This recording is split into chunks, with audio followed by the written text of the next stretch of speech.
So we're gonna unboxing this magnificent thing, my first ever Tomytec.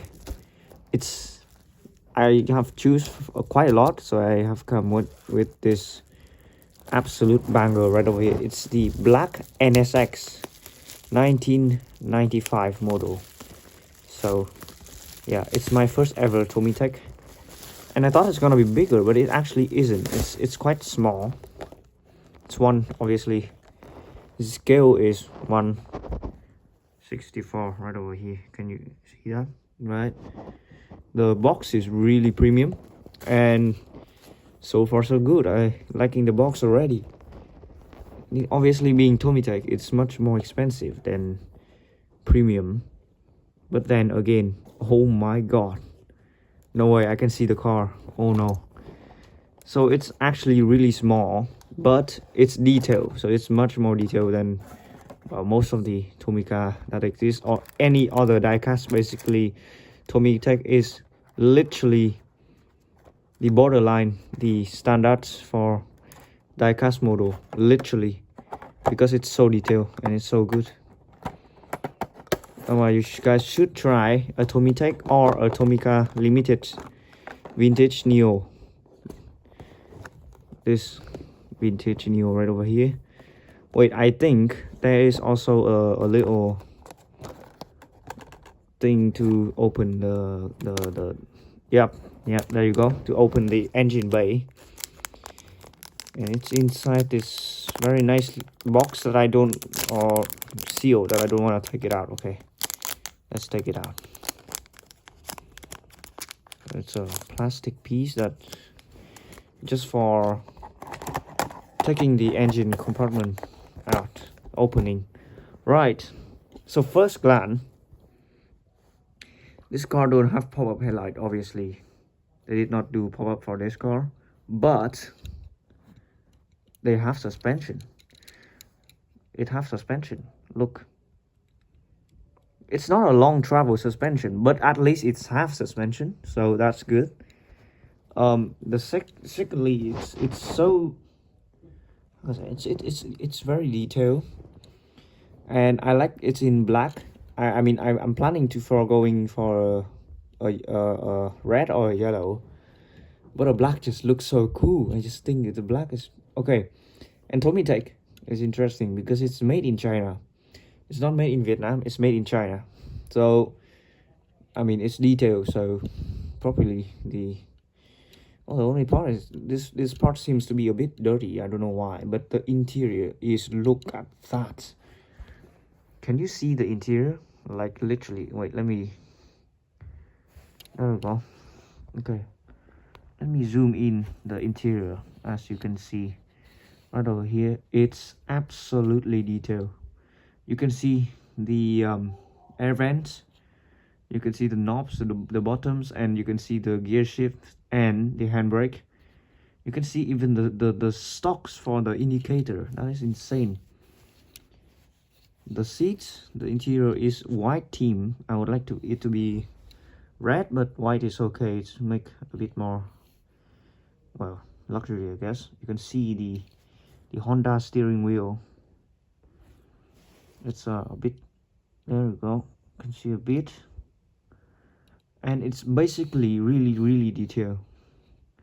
The rims, you can also see inside, it's not moving because inside there's brake calipers, and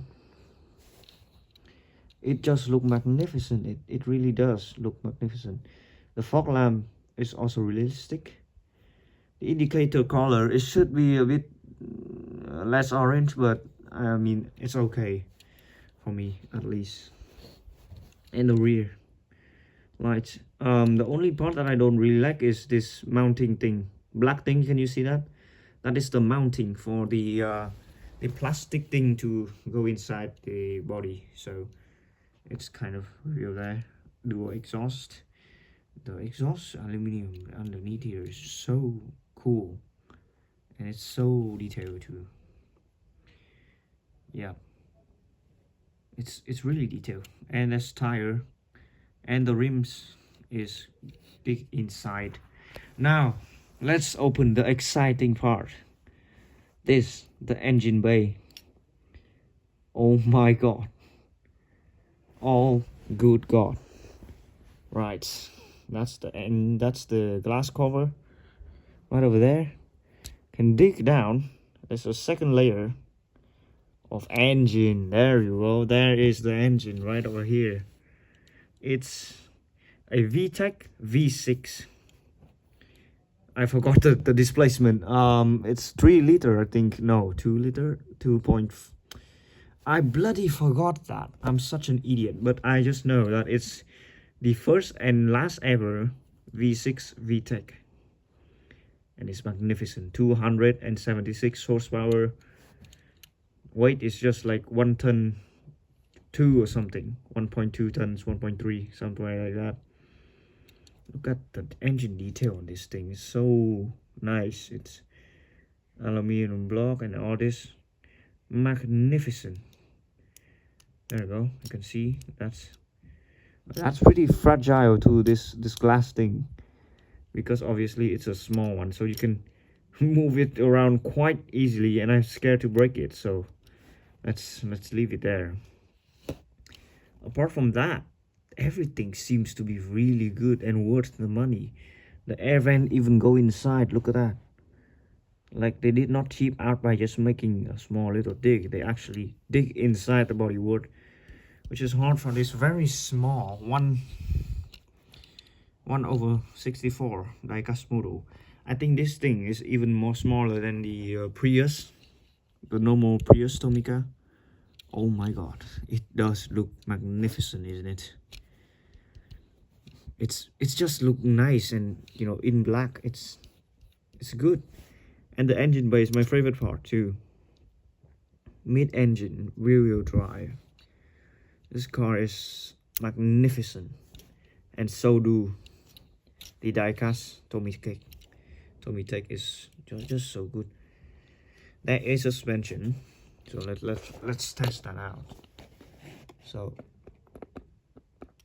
yeah, you can still press a bit down, not much, but there still is suspension, so that's good.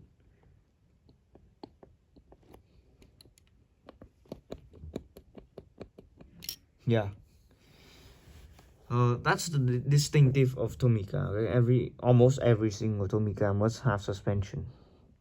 Okay, let's end the video here. My first ever Tomytec, and it's magnificent. Thank you guys for watching. Goodbye.